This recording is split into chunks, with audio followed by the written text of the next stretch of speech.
अस्सलामुअलैकुम वरहमतुल्लाहि वबरकातुहू औज़ुबिल्लाहि मिनश्शैतानिर्रजीम बिस्मिल्लाहिर्रहमानिर्रहीम సూరా 74 అల్ ముద్దసిర్ 1-56 ఆయాతులు. అల్ ముద్దసిర్ అనగా కంబళి కప్పుకున్నవాడు. పరిచయం. ప్రవక్త సల్లల్లాహు అలైహి వసల్లం సందేశ ప్రచారోద్యమాన్ని, తీర్పు దినాన్ని, అవిశ్వాసులకు ఎదురయ్యే పర్యవసానాన్ని ఇందులో ముఖ్యంగా తెలుపడం జరిగింది. ముద్దసిర్ కంబళి కప్పుకున్నవాడన్న వ్యక్తీకరణ మొదటి ఆయతులో ప్రవక్త మొహమ్మద్ సల్లల్లాహు అలైహి వసల్లంను ఉద్దేశించినది. ఈ సూరాకి ఇదే పేరు పెట్టడం జరిగింది. ప్రవక్త మొహమ్మద్ సల్లల్లాహు అలైహి వసల్లం సందేశ ప్రచారోద్యమం గురించి ఈ సూరా వివరించింది. సత్య సందేశాన్ని బోధించాలని, ప్రకటించాలని, ప్రజలను బహిరంగంగా ఈ విషయమే హెచ్చరించాలని ప్రవక్త సల్లల్లాహు అలైహి వసల్లంకు బోధించడం జరిగింది. సహనంతో స్థిరంగా నిలబడాలని ఆయనకు చెప్పడం జరిగింది. దివ్య ఖురాన్ ఒక హితబోధగా, ప్రవక్త మొహమ్మద్ సల్లల్లాహు అలైహి వసల్లం మానవాళికి హెచ్చరిక చేసే సందేశహరునిగా ఈ సూరా అభివర్ణించింది. పరలోకంలో నరకాగ్ని గురించి, అక్కడ బాధాకరమైన శిక్ష గురించి వివరించడం జరిగింది. తీర్పు దినాన్ని చాలా కఠినమైనదిగా, చాలా ఘోరమైనదిగా తెలుపుతూ, ఆ రోజున శంఖం పూరించబడుతుందని, ఆకాశం తెరుచుకోబడుతుందని, అవిశ్వాసులకు ఆ రోజు చాలా కఠినంగా ఉంటుందని, తమ సంపద, సంతానాలు చూసుకుని విర్రవీగిన వారు, సుఖభోగాల జీవితాన్ని అనుభవించిన వారు, తీర్పు దినాన్ని తిరస్కరించి అల్లాహ్కు విముఖులైన వారికి ఆ రోజు చాలా నిరుత్సాహకరంగా ఉంటుందని తెలియజేయడం జరిగింది. వారందరినీ అగ్నిలోకి విసిరివేయడం జరుగుతుందని తెలుపుతూ, ఈ భయంకరమైన రోజు రావడానికి ముందు వారు అల్లాహ్ను తిరస్కరించారని, మరణించిన తర్వాత మళ్లీ లేపబడం జరగదని విర్రవీగారని, నిరుపేదలకు అన్నం పెట్టలేదని, దుర్మార్గానికి కట్టుబడ్డారని వ్యాఖ్యానించింది. ఆయత్ నంబర్ 1. ఓ కంబళి కప్పుకున్నవాడా. ప్రప్రథమంగా వహీ అవతరించింది. ఆ తరువాత చాలా రోజుల వరకు వహీ రాలేదు. దైవ ప్రవక్త సల్లల్లాహు అలైహి వసల్లం వ్యాకులతకు లోనయ్యారు. ఒకరోజు అకస్మాత్తుగా హిరా కొండ గుహలో సందేశం తెచ్చిన దైవదూతే దర్శనమిచ్చాడు. ఈసారి ఈ దైవదూత భూమి ఆకాశాల మధ్య ఓ కుర్చీపై కూర్చుని ఉన్నాడు. ఈ దృశ్యాన్ని చూసిన మహాప్రవక్త సల్లల్లాహు అలైహి వసల్లం భయాందోళనకు గురయ్యారు. ఇంటికి వెళ్ళి నాపై ఏదన్నా వస్త్రం గాని, దుప్పటి గాని కప్పండని ఇంటివారులకు పురమాయించారు. ఇంటివారు ఆయన సల్లల్లాహు అలైహి వసల్లంపై దుప్పటి కప్పారు. అప్పుడు ఈ ఆయతులు అవతరించాయి. ఈ విధంగా ఇది రెండవసారి వచ్చిన దైవవాణి వహీ అనవచ్చు. ఆయత్ నంబర్ 2. లేచి జనులను హెచ్చరించు. మక్కా వారు గనక నిజ ప్రభువును విశ్వసించకపోతే వారు తీవ్ర పరిణామాలను ఎదుర్కోవాల్సి ఉంటుందని సావధానపరచు. ఆయత్ నంబర్ 3. నీ ప్రభువు గొప్పతనాన్ని చాటి చెప్పు. ఆయత్ నంబర్ 4. నీ దుస్తులను పరిశుభ్రంగా ఉంచుకో. అంటే సంకల్ప శుద్ధి, ఆత్మశుద్ధితో పాటు నీ దుస్తులను కూడా పరిశుభ్రంగా ఉంచుకో. ఆ రోజుల్లో మక్కా ముష్రికులు తహారత్, శుచి, శుభ్రతలను పాటించేవారు కాదు. అందువల్ల దైవ ప్రవక్త సల్లల్లాహు అలైహి వసల్లంకు ప్రత్యేకంగా ఈ ఆదేశం ఇవ్వబడింది. ఆయత్ నంబర్ 5. అశుద్ధతను వదిలిపెట్టు. అంటే విగ్రహారాధనను విడనాడు. వాస్తవానికి ఈ ఆదేశం ఆయన సల్లల్లాహు అలైహి వసల్లం ద్వారా జనసామాన్యానికి ఇవ్వబడింది. ఆయత్ నంబర్ 6. ఉపకారం చేసి ఎక్కువ ప్రతిఫలం పొందాలని ఆశించకు. అంటే పరోపకారం చేసి చేసిన దానికి ఎక్కువ ప్రతిఫలం దొరకాలన్న ఉద్దేశాన్ని మనసులో ఉంచకు. ఆయత్ నంబర్ 7. నీ ప్రభువు కొరకు ఓర్పు వహించు. ఆయత్ నంబర్ 8. మరెప్పుడైతే శంఖం పూరించబడుతుందో. ఆయత్ నంబర్ 9. ఆ రోజు చాలా గడ్డు రోజై ఉంటుంది. అంటే తీర్పు దినం అవిశ్వాసుల పాలిట చాలా గడ్డుగా ఉంటుంది. ఎందుకంటే ఆ రోజు వారు తమ అవిశ్వాసపు కుఫ్రు రుచిని చూడవలసి ఉంటుంది. ఆయత్ నంబర్ 10. అది అవిశ్వాసుల పాలిట సులభమైనది కాదు. ఆయత్ నంబర్ 11. నన్ను నేను ఒంటరిగా పుట్టించిన వాడిని వదిలిపెట్టు. వాడి సంగతి నేను చూసుకుంటాను. ఈ వాక్యం తీవ్రమైన హెచ్చరిక వంటిది. దైవ ధిక్కారానికి పాల్పడిన ఒక క్యారెక్టర్ ఇక్కడ ప్రస్తావించబడింది. వాణ్ణి ఉద్దేశించి దేవుడు, నేను వాణ్ణి తల్లి కడుపు నుంచి ఒంటరిగా పుట్టించాను. వాడి దగ్గర ఆస్తిపాస్తులు లేవు, ఆలుబిడ్డలు లేరు. కానీ నేను వాణ్ణి అపారంగా అనుగ్రహించాను. అయినా వాడి ధనదాహం తీరలేదు. వాడి సంగతి నాకు వదిలిపెట్టండి. నేనొక్కడ్నే వాడి పని పడతాను అన్నాడు. ఇంతకీ ఆ వ్యక్తి ఎవరో కాదు, వలీద్ బిన్ ముగైరా. వాడు అవిశ్వాసం, అవిధేయత, తలబిరుస్తనంలో మితిమీరిపోయాడు. అందువల్ల వాడి గురించి ఇక్కడ ప్రత్యేకంగా చెప్పడం జరిగింది. ఆయత్ నంబర్ 12. వాడికి నేను విరివిగా సంపద ఇచ్చాను. ఆయత్ నంబర్ 13. ఎల్లప్పుడూ వెన్నంటి ఉండే కొడుకులను కూడా ఇచ్చాను. దేవుడు వాడికి పుత్ర సంతతిని వసగాడు. వాళ్ళు నిత్యం అతని కళ్ళ ముందరే కదలాడుతూ ఉండేవాళ్ళు. వాడి ఇంట్లో సిరి సంపదలు పొంగిపొర్లేవి. అందువల్ల కొడుకులు బయటికి పోయి కష్టపడాల్సిన పని ఉండేది కాదు. అందువల్ల వాళ్ళు ఎల్లప్పుడూ తండ్రినే వెన్నంటి ఉండేవారు. వాళ్ళు మొత్తం 12 మందో 13 మందో ఉండేవారు. వారిలో 3 మాత్రమే ఇస్లాం స్వీకరించారు. వారి పేర్లు Khalid, Hisham, Walid bin Walid. ఆయత్ నంబర్ 14. ఇంకా వాడి కోసం అన్ని విధాల సుఖ సౌఖ్యాల సామగ్రిని సమకూర్చాను. అంటే సిరి సంపదల రీత్యా, పేరు ప్రతిష్టల దృష్ట్యా, అధికారం నాయకత్వాల దృష్ట్యా, దీర్ఘాయుషు రీత్యా. ఆయత్ నంబర్ 15. అయినా నేను వాడికి ఇంకా ఇంకా ప్రసాదించాలని వాడు పిచ్చిగా ఆశపడుతున్నాడు. ఒకవైపు వాడు సత్య తిరస్కారిగా పాపాత్ముడిగా చలామణి అవుతూనే మరోవైపు వాడు మరిన్ని ఆర్థిక వనరులను ఆశిస్తున్నాడు. ఆయత్ నంబర్ 16. అలా జరగదు. వాడు మా ఆయతుల సూచనలకు బద్ధ విరోధిగా తయారయ్యాడు. అంటే వాడు కోరుతున్నది ఇక మీదట వాడికి ఇవ్వను. ఎందుకంటే వాడు సత్యమేదో తెలిసి కూడా సత్యాన్ని వ్యతిరేకిస్తున్నాడు. సత్యాన్ని రూపుమాపే ప్రయత్నాలు చేస్తున్నాడు. ఇలాంటి వాడిని అరబ్బీలో అనీద్ అంటారు. ఆయత్ నంబర్ 17. త్వరలోనే నేను వాడిని కఠినమైన ఎత్తుకు ఎక్కిస్తాను. అంటే వాడు తట్టుకోలేని యాతనకు వాడిని గురి చేస్తాను. నరకంలో ఒక అగ్నిపర్వతం ఉంటుందని, ఆ పర్వతంపైకి అతను ఎక్కించబడతాడని కొంతమంది అన్నారు. ఇర్హాక్ అంటే చాలా బరువైన వస్తువు మోపటం. ఆయత్ నంబర్ 18. వాడు ఆలోచించి ఒక ప్రతిపాదన చేశాడు. అంటే వాడు దివ్య ఖురాన్ను, మహాప్రవక్త సల్లల్లాహు వారి సందేశాన్ని విని ఏం జవాబు ఇవ్వాలా అని దీర్ఘంగా ఆలోచించాడు. చివరకు మనసులో ఒక పథకం వేశాడు. ఆయత్ నంబర్ 19. వాడు నాశనంగాను ఎటువంటి ప్రతిపాదన చేశాడు వాడు. ఆయత్ నంబర్ 20. మరి వాడు నాశనమైపోను ఎలాంటి తప్పుడు ప్రతిపాదన చేశాడు. ఇవి వాడికి శాపనార్థాలన్నమాట. ఎందుకంటే వాడికి తట్టిన ఆలోచన చాలా చెడ్డ ఆలోచన. ఆయత్ నంబర్ 21. తరువాత వాడు దృష్టిని సారించాడు, ఆలోచించాడు. ఈ ఖురాన్ని ఎలా తిప్పికొట్టాలా అన్నది వాడి యోచన. ఇలాంటి యోచనలో ఉన్న వ్యక్తి సాధారణంగా దిక్కుతోచగా దిక్కులు చూస్తూ ఉంటాడు. ఆయత్ నంబర్ 22. ఆ పైన నుదురు చిట్లించాడు, పాడుముఖం పెట్టుకున్నాడు. అలా ఆలోచిస్తూ ఉండగా వాడి ముఖ కవళికలు మారిపోయాయి. బ్రుకుటి ముడిపడింది. ముఖంపై అసహనం తొంగి చూసింది. చివరకు ఆలోచన తట్టగానే వాడి ముఖం కళావిహీనమైపోయింది. ఎందుకంటే వాడికి తట్టిన ఆలోచన మంచి ఆలోచన కాదు గనక. ఆయత్ నంబర్ 23. అటు పిమ్మట వీపు త్రిప్పుకున్నాడు, గర్వం ప్రదర్శించాడు. అంటే సత్యం పట్ల విముఖత చూపాడు, విశ్వసించడానికి నిరాకరించాడు. ఆయత్ నంబర్ 24. చివరికి ఇలా అన్నాడు, ఇది పూర్వం నుంచి నకలు చేయబడుతూ వస్తున్న మాయాజాలం మాత్రమే. అంటే ఇతను మొహమ్మద్ ఎవరి వద్దనో ఈ విద్యను నేర్చుకొని దైవవాణి అని నమ్మబలుగుతున్నాడని వాడు ఆరోపించాడు. ఆయత్ నంబర్ 25. ఇది మానవ వాక్కు తప్ప మరేమీ కాదు. ఆయత్ నంబర్ 26. నేను త్వరలోనే వాడిని నరకాగ్నికి ఆహుతి చేస్తాను. ఆయత్ నంబర్ 27. ఆ నరకాగ్ని ఎటువంటిదో నీకేం తెలుసు. సకర్ అనేది నరకానికి గల పేర్లలో ఒక పేరే ఉండవచ్చు, లేదా నరకంలోని వివిధ దశలలో అదొక దశ అయి ఉండవచ్చు. ఆయత్ నంబర్ 28. అది ఏ పాపాత్ముడిని మిగల్చదు, దేనిని కాలకుండా వదిలిపెట్టదు. అంటే అది వారి శరీరాలపై గల మాంసాన్ని కానీ చర్మాన్ని కానీ వదిలిపెట్టదు, లేదా వారిని సజీవులుగాను వదలదు, మృతులుగా కూడా వదిలిపెట్టదు. ఆయత్ నంబర్ 29. మనుషుల చర్మాన్ని మార్చివేస్తుంది. ఆయత్ నంబర్ 30. దానిపై 19 మంది దైవదూతలు నియమితులై ఉన్నారు. నరకానికి 19 మంది దైవదూతలు కాపలాదారులుగా లేదా కార్యనిర్వాహకులుగా ఉంటారు. ఆయత్ నంబర్ 31. మేము నరక పాలకులుగా దైవదూతలను మాత్రమే ఉంచాము. ఇంకా మేము వారి 19 సంఖ్యను అవిశ్వాసులను పరీక్షించటానికి మాత్రమే నిర్ధారించాము.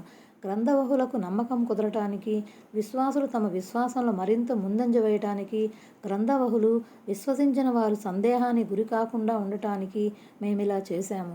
ఇంకా హృదయాలలో రోగమున్నవారు, అవిశ్వాసులు ఇంతకీ ఈ 19 దృష్టాంతం ద్వారా అల్లాహ్ ఏం చెప్పదలిచాడని చెప్పటానికి కూడా మేము ఈ విధంగా చేశాము. ఈ విధంగా అల్లాహ్ తాను కోరిన వారిని పెడదారి పట్టిస్తాడు, తాను కోరిన వారికి సన్మార్గం చూపుతాడు. నీ ప్రభువు సైన్యాలను స్వయంగా ఆయన తప్ప మరెవరూ ఎరుగరు. ఈ నరక వృత్తాంతం మానవ మాత్రుల బోధనార్థం ప్రస్తావించబడింది. ఖురైషు ముష్రిక్కుల ధోరణి ఇందులో ఖండించబడింది. దేవుడు నరక పాలకుల గురించి ప్రస్తావించినప్పుడు అబూజహల్ దీనిని గేలి చేశాడు.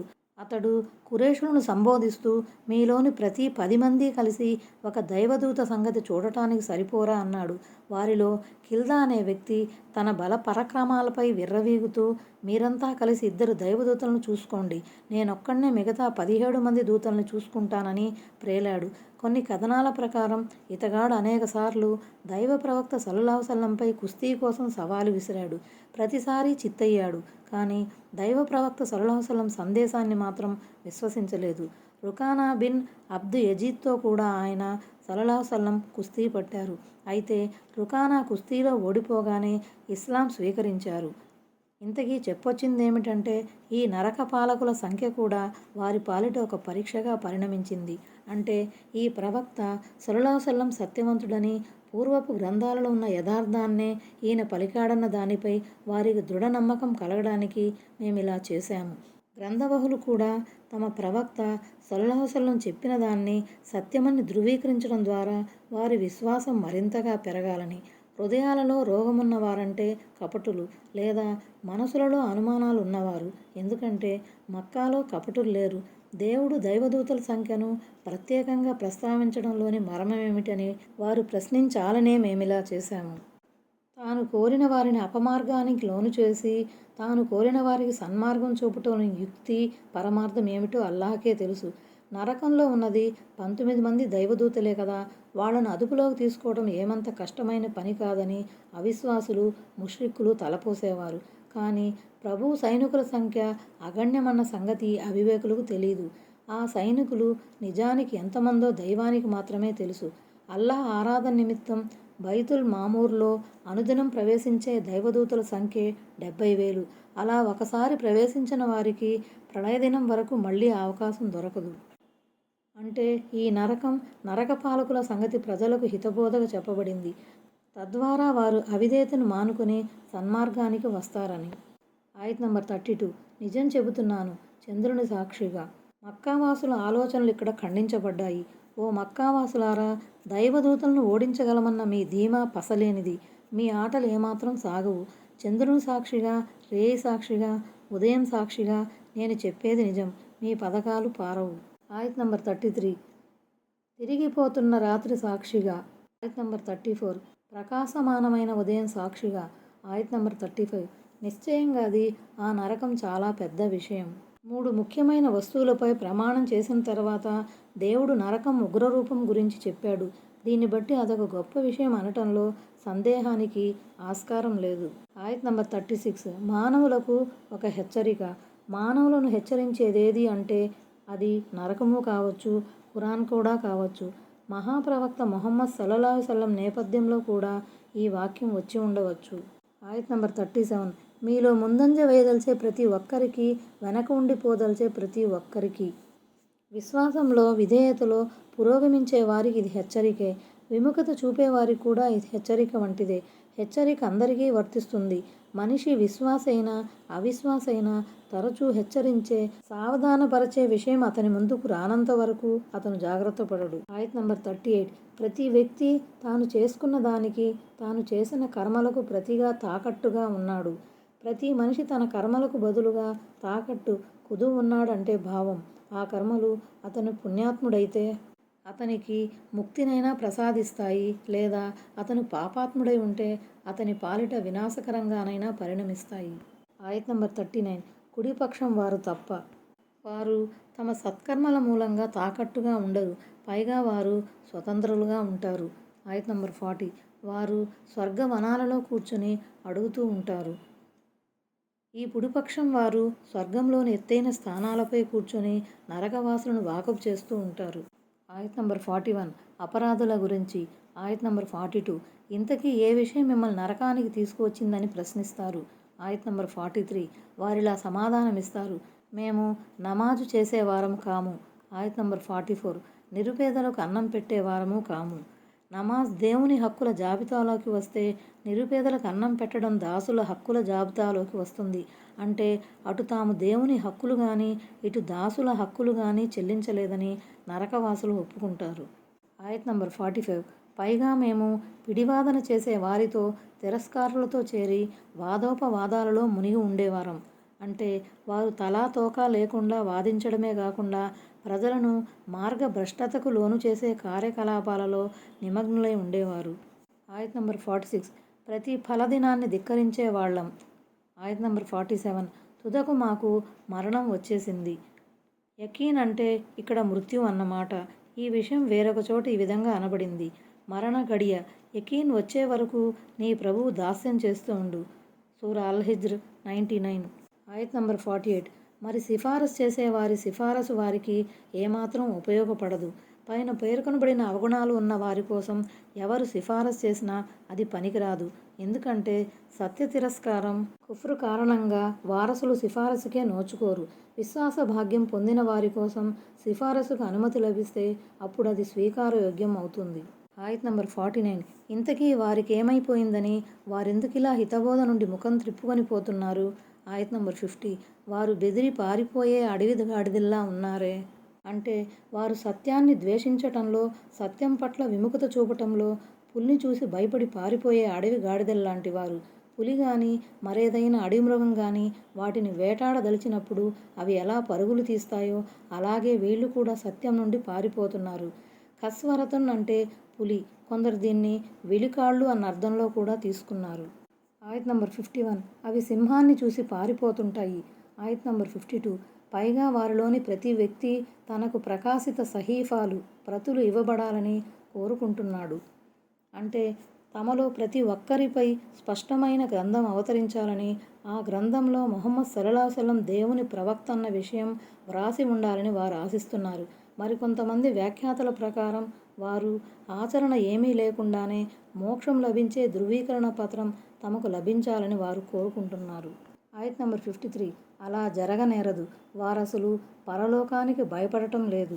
వారిలోని చెడుగులన్నింటికీ ప్రధాన కారణం పరలోకంపై విశ్వాసరాహిత్యమే. అందుకే వారు మరణానంతర జీవితాన్ని తేలిగ్గా కొట్టిపారేస్తున్నారు. ఆయత్ నంబర్ 54 ముమ్మాటికి కాదు. వాస్తవం ఏమిటంటే ఈ ఖురాన్ ఒక హితబోధిని. అయితే ఈ గ్రంథం ద్వారా బోధను గ్రహించాలని, జీవితాన్ని తీర్చిదిద్దుకోవాలని ఆరాటపడేవారికి మాత్రమే అది లాభదాయకమవుతుంది. ఆయత్ నంబర్ 55 కాబట్టి ఇక కోరిన వారు దీని ద్వారా ఉపదేశం గ్రహించవచ్చు. ఆయత్ నంబర్ 56 అయితే అల్లా తలిచినప్పుడు మాత్రమే వారు హితబోధను ఆస్వాదించగలరు. వారు భయపడవలసింది ఆయనకు మాత్రమే. క్షమాభిక్ష పెట్టడం కూడా ఆయనకే చెల్లు. అంటే అల్లా తలచిన వారికి మాత్రమే ఈ ఖురాన్ గ్రంథం ద్వారా ప్రయోజనం చేకూరుతుంది. సకల లోకాల ప్రభువైన అల్లా తలచనంత వరకు మీరు తలిచినంత మాత్రాన ఒరిగేదేమీ ఉండదు. సూరా తక్వీర్ 29. అంటే మానవులు భయపడవలసింది అల్లాకే. అల్లా పేరుతోనే సాటి ప్రజల్లో భయభక్తులను నూరిపోయాలి. ఆయన తిరుగులేనివాడు. ఆయన గొప్ప క్షమాశీలి. క్షమించే అధికారం కూడా ఆయనకు మాత్రమే ఉంది. కాబట్టి ఆయనకు మాత్రమే ప్రజలు విధేయత చూపాలి. ఆయన ఎదిరించకూడదు. ఆయన ఆజ్ఞలన్నింటినీ శిరసావహించాలి. ఆయన వారించిన విషయాలను విడనాడాలి. అప్పుడే మానవులు ఆయన మన్నింపుకు, కనికరానికి నోచుకుంటారు. అస్సలాము అలైకుం వరహ్మతుల్లాహి వబరకాతుహు.